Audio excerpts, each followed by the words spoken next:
Hello viewers, মজাদার recipe দেখলাম। আজকে আমাদের বাড়িতে গোপাল পূজা হয়েছে। শ্বশুর বাড়িতে গোপাল পূজা হয়েছে, তো আমি যেতে পারিনি, কারণ আমাকে পরে জানানো হয়েছে যে সেদিনই পুজো করবে। তো কি আর করার, তো আমি নিরামিষ থেকে নিরামিষ আহার সেদিন করলাম, উপোস থেকে। তো আমাদের শ্বশুর বাড়িতে সবাই মিলে পূজা শেষে খিচুড়ি খাই। তো আমিও ভাবলাম সবজি দিয়ে শীতের সময় খিচুড়ি তৈরি করি। কয়েক রকমের ডাল নিয়েছি আর কয়েক রকমের সবজি নিয়েছি, এখানে দেখতেই পাচ্ছেন।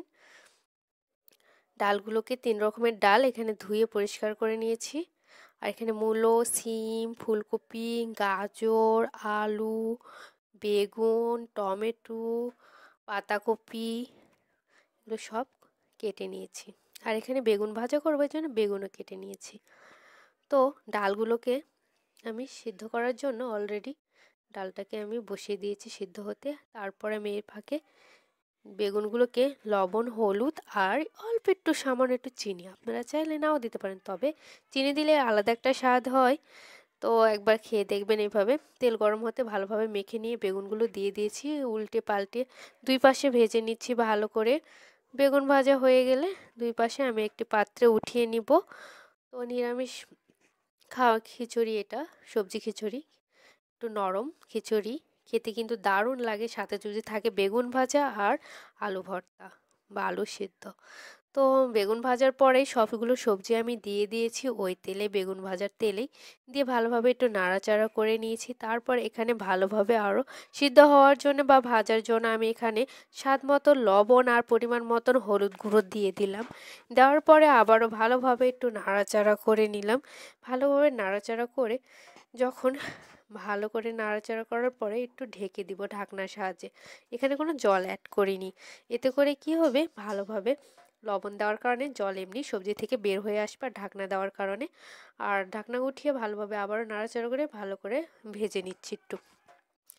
আমার ভাজা অলরেডি হয়ে গেছে। এখন এটাকে একটি পাত্রে নামিয়ে নিব। তারপর এখানে যে আতপ চালগুলো আমি নিয়েছিলাম, চিনি গুঁড়া চাল আর এমনিতেই আতপ চাল ছিল আমার, সেই আতপ চাল, কাটারি চালের আতপ চাল ছিল, 2টা চাল একসাথে মিক্স করে ধুয়ে রেখেছিলাম। তারপরে ভালো করে একটু শুকনো খোলায় টেলে নিলাম। তারপর এখানে ডাল সিদ্ধ হয়ে গেছে, দেখতে পাচ্ছেন। আমি ডালটাকে ভালোভাবে সিদ্ধ করার পরে একটু গলিয়ে নিয়েছিলাম। তারপর একটু হলুদ এখানে দিয়ে দিচ্ছি, আলু ভর্তা করার জন্য আলু দিয়েছি আর টমেটো একসাথে ভর্তা করবো এর জন্য। তো এখানে আমি ডালটাকে ভালোভাবে একটু জল দিয়ে ভালো করে আবারও ফুটিয়ে দিয়েছি। তারপর আলু আর টমেটোটা দিয়ে দিয়েছি সিদ্ধ করার জন্য, যাতে সিদ্ধ হয়ে যাবে। আর ভেজে রাখা চালগুলোও দিয়ে দিয়েছি, দিয়ে একটু একটা সিটি মেরে দিয়েছি, দিয়ে নামিয়ে থুয়েছি। এখানে ফ্রাই প্যানে তেল গরম হতে এখানে গোটা মশলাগুলো দিয়ে দিয়েছি, তেজপাতা, দারচিনি, এলাচ আর শুকনো লঙ্কা। দেওয়ার পরে ভালোভাবে একটু আদা জিরা পেস্টটাও দিয়ে দিলাম, তেলে ফ্লেভার ছড়িয়ে পড়েছে মশলার।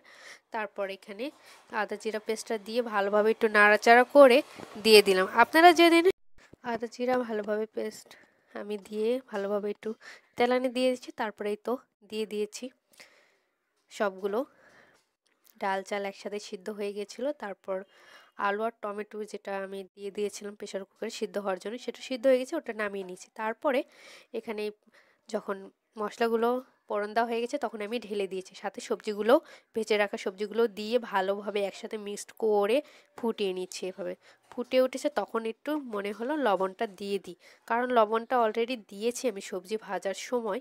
তারপরে অল্প একটু লবণ লাগবে, তো দিয়ে ভালো করে ফুটিয়ে নিয়েছি। তারপর নামানোর আগে আমি তো ঘি দিয়ে দিচ্ছি, বাড়িতে তৈরি করা সেই ঘিটা আমি দিয়ে দিলাম। দেওয়ার পরে ভালো করে একটু নাড়াচাড়া করে ফুটিয়ে নামিয়ে নিব। তারপর রেডি হয়ে গেছে টমেটো আলু ভর্তা আর এখানে বেগুন ভাজা আর খিচুড়ি, সবজি খিচুড়ি, একদম দারুণ খেতে, কিন্তু সেই লাগে।